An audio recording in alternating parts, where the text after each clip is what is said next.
Bonsoir à tous, il est 20h, voici les titres de votre journal. La journée de travail continue entre en application au Burkina Faso à partir du 15 septembre. La décision a été prise hier en Conseil des ministres. Pourquoi une telle mesure et pour quels résultats? Le ministre en charge de la fonction publique, Augustin Loada, est notre invité et répondra à ces questions. Manque d'eau et d'électricité, insécurité et absence de canaux de drainage des eaux de pluie, c'est la dure réalité à laquelle sont confrontés les habitants des logements sociaux de Bassenko. Nous irons sur place pour faire le constat. Et puis, l'Europe fait face à la plus grave crise migratoire depuis la Deuxième Guerre mondiale. En Hongrie, des milliers de migrants désirant se rendre en Allemagne ont refusé de quitter un train, provoquant des heurts avec la police.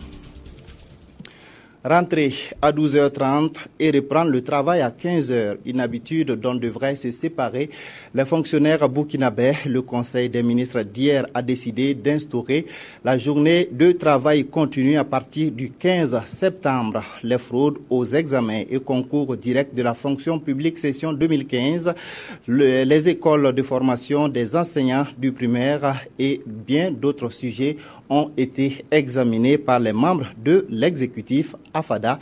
Le point avec Salifou Belem et Viviane Tiendrebego.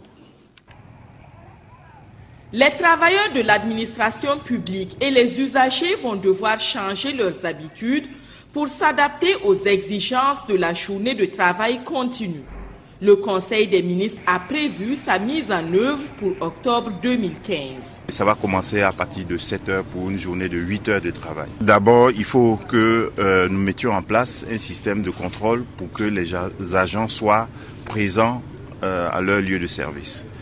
Bien entendu, il y a la question de la restauration qui doit être prise en compte. Le ministère de la fonction publique entend poursuivre sa traque de la fraude dans les concours. Le Conseil a marqué sa fermeté et a indiqué que ceux qui avaient trempé dans les fraudes devaient être sanctionnés. La police dit avoir des éléments également pour des gens qui ont pratiqué la fraude par le passé. Je crois que là également le Conseil a indiqué très clairement que même s'il y a des gens qui sont dans l'administration et qui sont parvenus à ces positions-là par des moyens frauduleux, ils doivent être sanctionnés. Et selon le ministre en charge de la justice, les procès seront programmés au mois de septembre. Le Conseil des ministres s'est aussi intéressé au cas des écoles privées de formation d'enseignants du primaire. Pour l'année scolaire qui vient de s'écouler, 65 de ces écoles étaient fonctionnelles. Ces écoles privées ont formé au total 12 080 enseignants. Ajouté aux 5 000 des ENEP publics, vous voyez un peu ce que cela fait. Alors que pour cette année, l'État ne pourra recruter, en plus des sortants des ENEP, l'État ne pourra recruter que 2500 enseignants. Pour cette année, 54 autres écoles de formation ont reçu l'autorisation d'ouvrir à la condition d'avoir en leur sein une école annexe. L'autre sujet qui a retenu l'attention du Conseil, ce sont les normes et conditions de déversement des eaux usées. Que ce soit dans les grandes villes, que ce soit dans les zones industrielles, il y a ce type de pollution qui existe de plus en plus. Aucun technicien ne pouvait en fait prendre les mesures adéquates pour sanctionner en tout cas les pollueurs. Maintenant, ils ont les éléments nécessaires, ils ont tout l'arsenal juridique approprié pour mener à bien leur mission. Les membres du gouvernement ont également recommandé le port du faso d'Anfani pour la célébration du 8 mars prochain. Le ministère en charge du dossier prévoit d'autres innovations. Nous avons supprimé le déjeuner officiel. Cette année, nous avons pu économiser 18 millions de francs CFA qui nous aident à autofinancer certaines de nos activités qui n'étaient pas budgétisées. Les travaux du Conseil des ministres de ce 2 septembre ont duré de 9h à 19h. Comment les populations de Bobo-Dioulasso apprécient cette décision du gouvernement d'instaurer la journée de travail continue? Écoutons quelques travailleurs de la ville de Sia. C'est une décision qui est la bienvenue. Elle est la bienvenue en ce sens que de nos jours, il n'est pas facile avec la circulation d'aller à la maison à midi, de revenir dans l'après-midi pour travailler. Et le constat qu'on a fait en général, c'est que quand les gens vont à midi à la maison, ils traînent pour revenir et quelquefois même ils ne reviennent pas. Bon, ça va être très difficile pour le personnel de la santé de s'adapter, puisqu'on a des équipes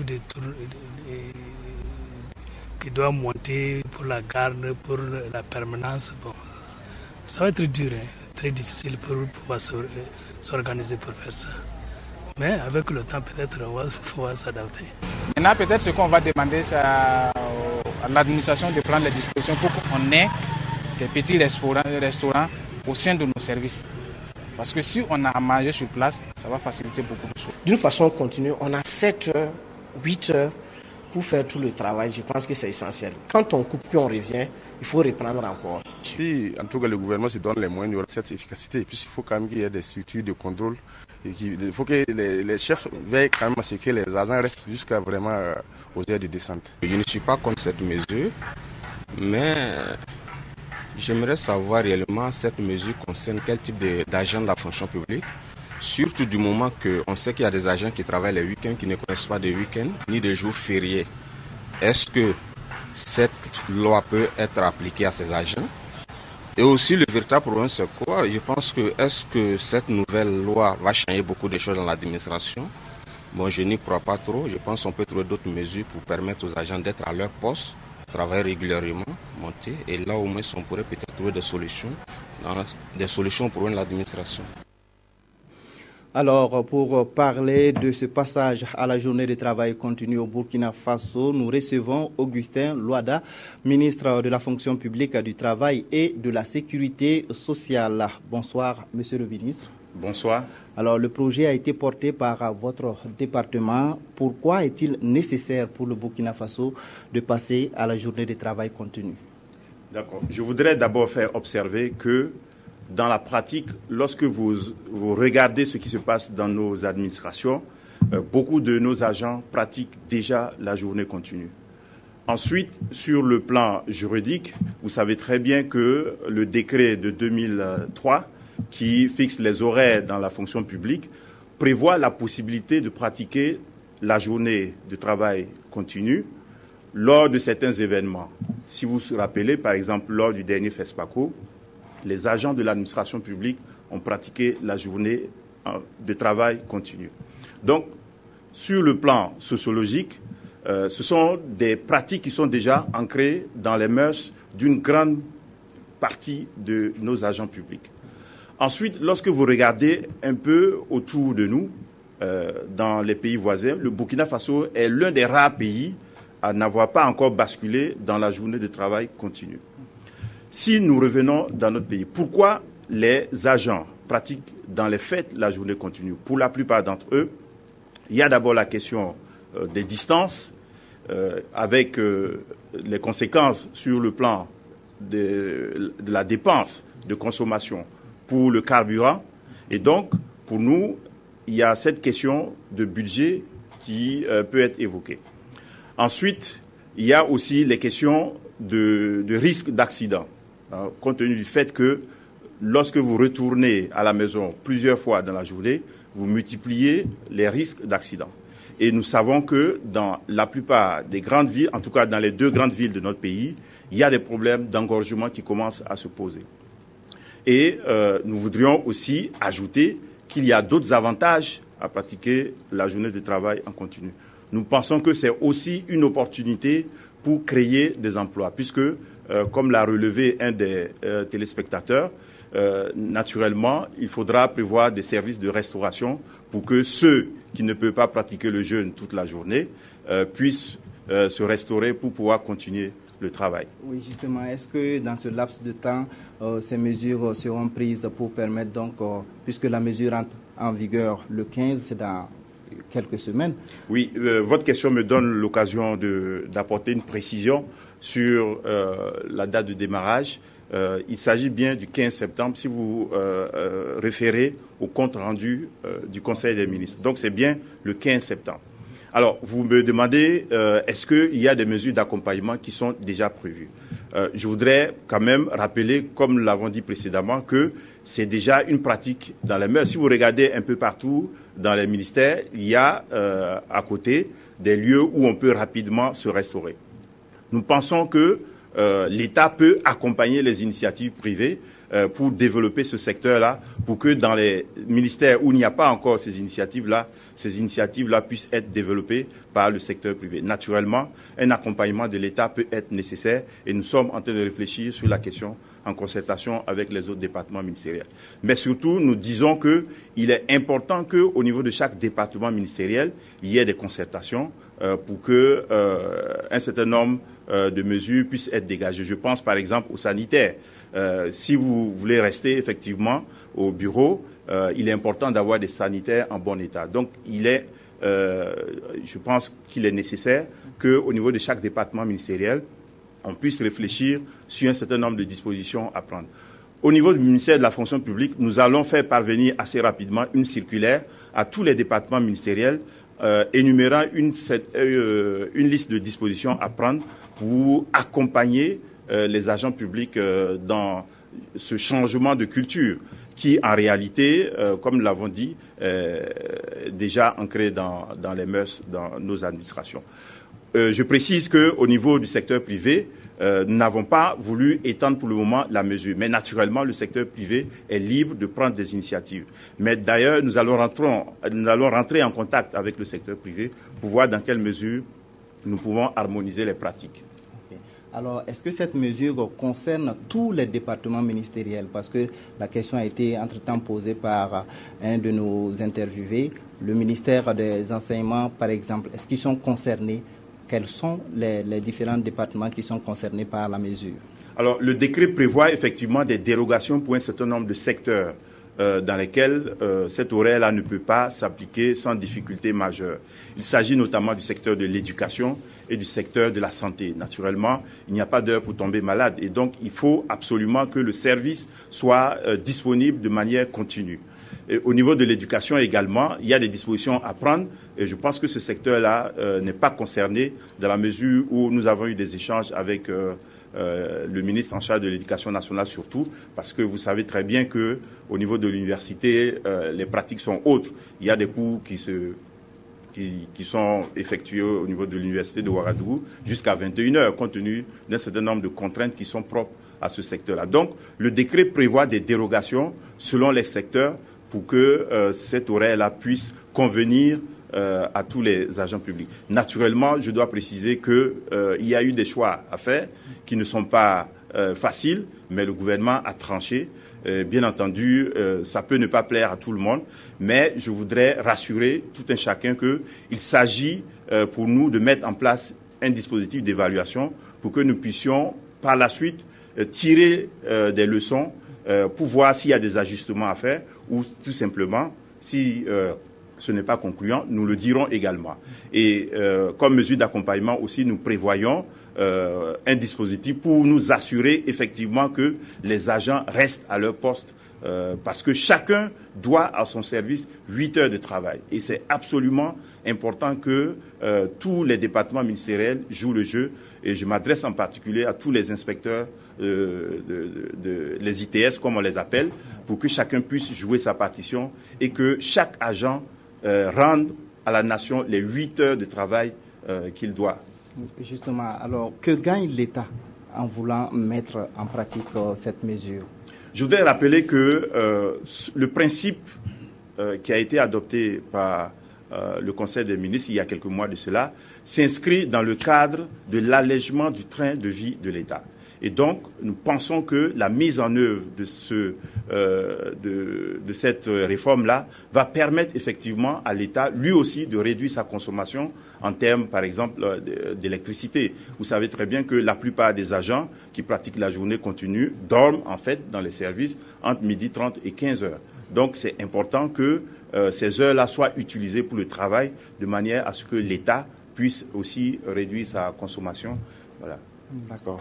Alors, le Conseil des ministres d'hier a également parlé donc de poursuivre les investigations dans l'affaire des fraudes au concours direct de la fonction publique.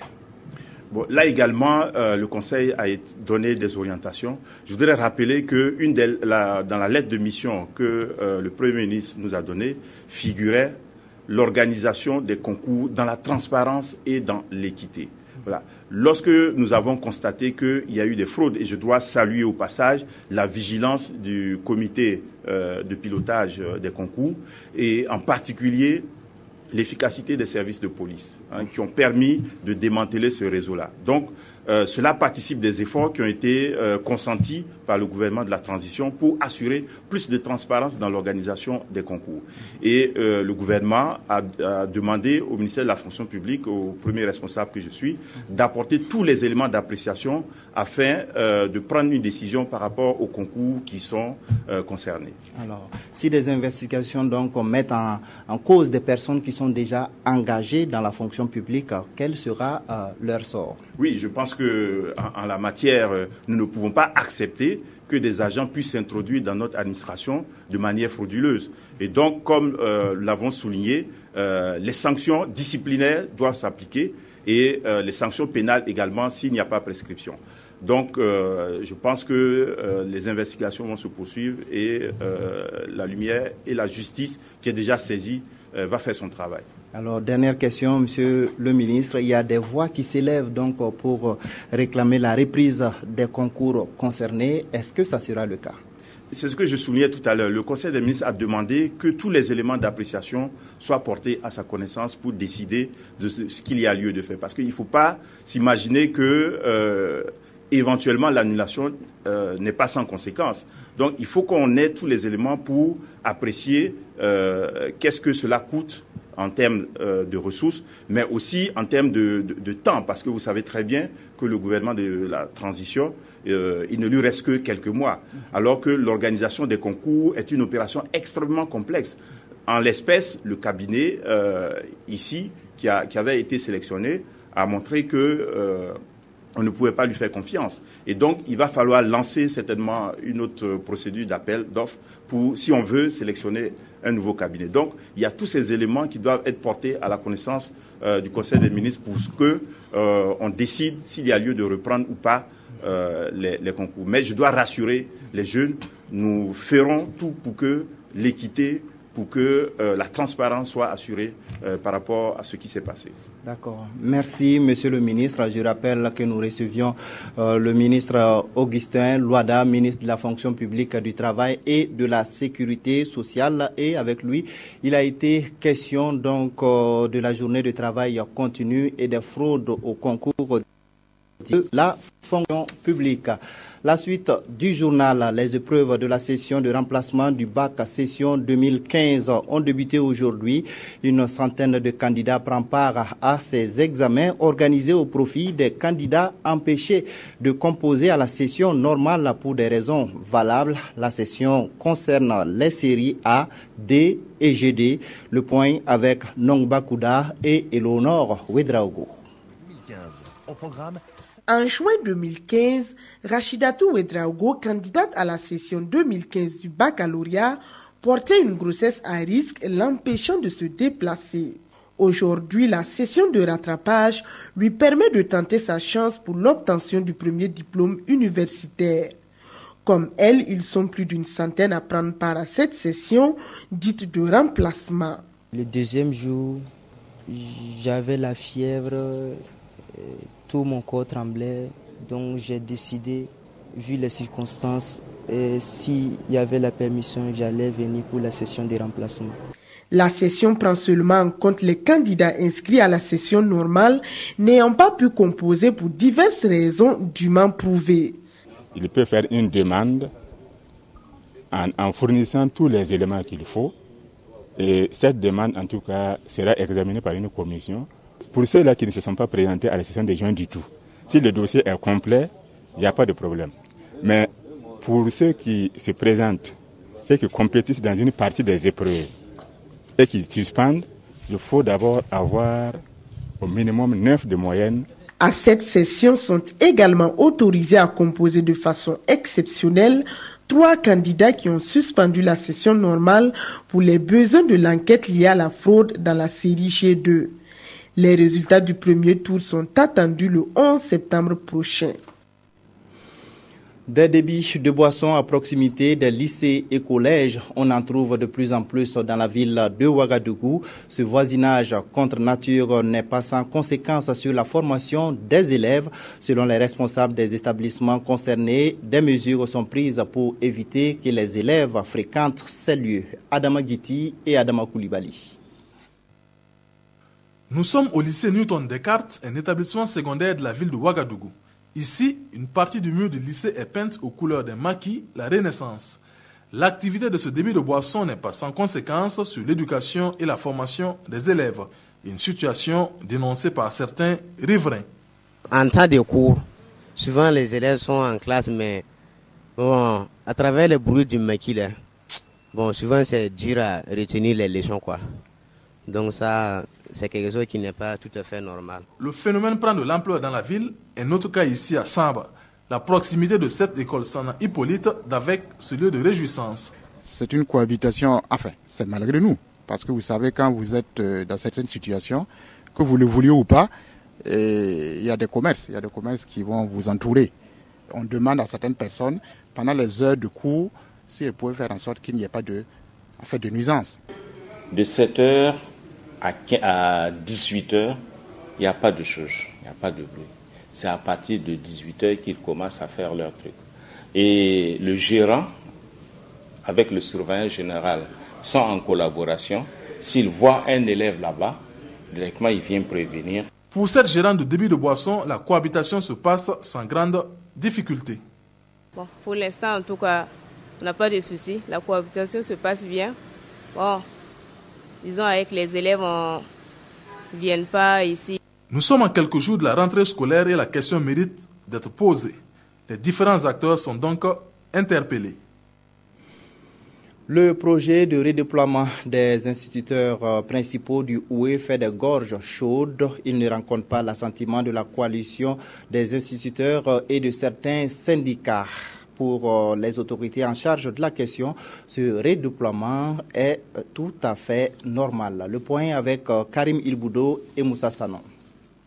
À la quête d'une plus grande efficacité, les directions des écoles primaires des Hauts-Bassins pourraient connaître des changements dès la rentrée prochaine. Les IP, les instituteurs principaux, qui sont en général les directeurs, risquent de quitter leur école pour une autre. Un projet de redéploiement que le directeur régional de l'éducation nationale et de l'alphabétisation trouve tout à fait justifié. Il y a des instituteurs principaux directeurs d'école qui ont fait 5 ans, 6 ans, 15 ans même dans leurs écoles. Nous avons pensé que cela était assez trop. Pour un fonctionnaire de l'État, passer au moins 15 ans en tant que responsable dans une structure, quelle qu'en soit la structure, c'est assez difficile. Du côté de la coordination régionale des instituteurs principaux et des syndicats d'enseignants, le projet de redéploiement est rejeté dans les coulisses, mais devant notre micro, aucun des acteurs n'a voulu se prononcer. Conscient que tout changement provoque des grincements de dents, le premier responsable du secteur de l'éducation nationale et de l'alphabétisation des Hauts-Bassins invite tout le monde à la compréhension.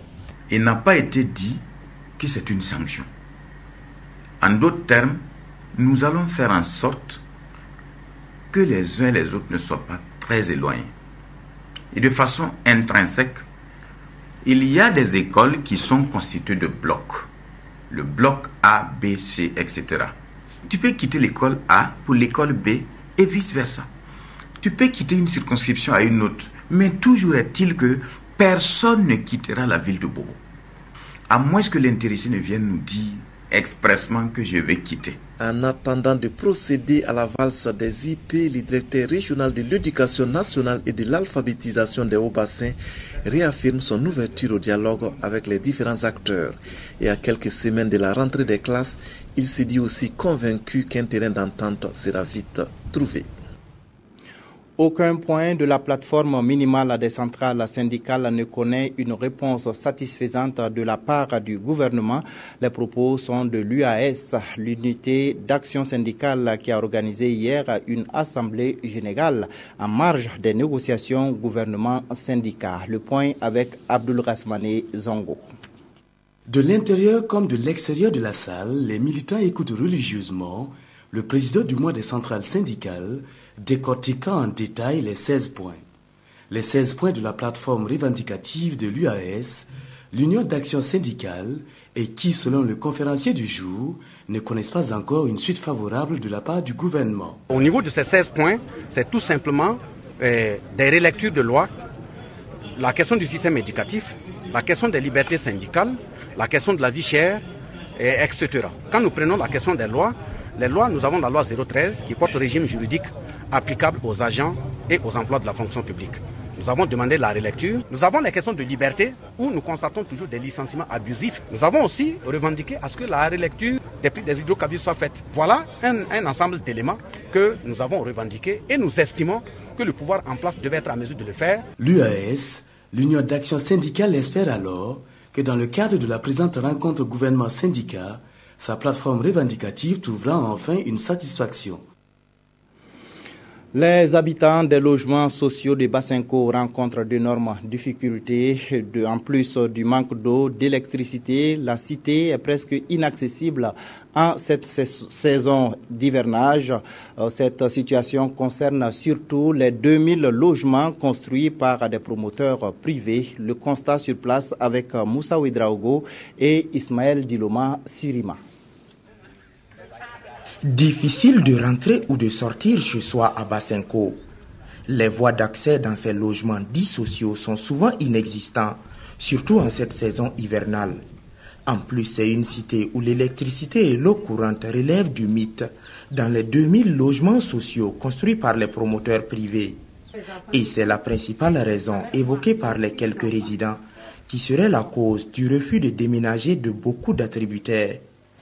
Conséquence, les voleurs ont laissé leur carte de visite dans certaines concessions qui semblent être dépourvues de biens de commodité. Les toitures des maisons que vous avez visitées sointent avec les pluies.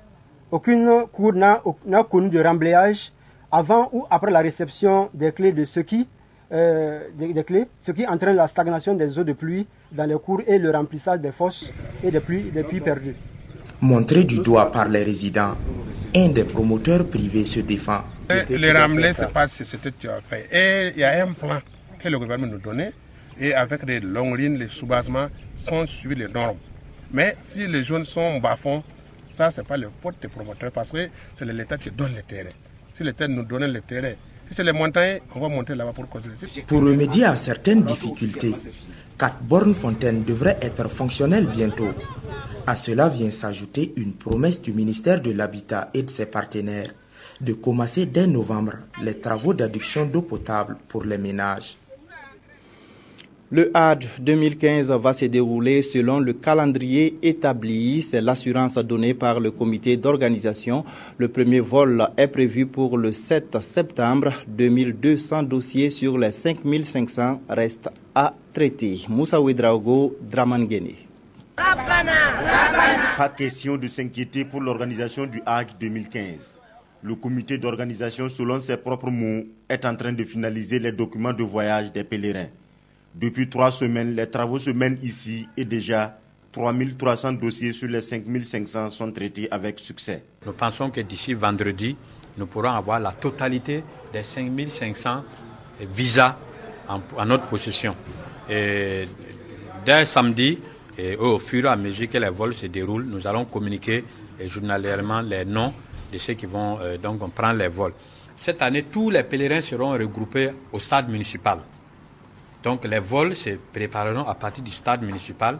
On va apprêter tout et puis il n'y a pas d'accompagnant à l'aéroport. Selon le comité d'organisation, il existe quelques difficultés liées à la nouvelle formule qui consiste à délivrer les visas saoudiens à partir de Ouagadougou. Des difficultés qui sont tout de même surmontables avant le premier vol. Bon, il est arrivé même des moments où le système était bloqué.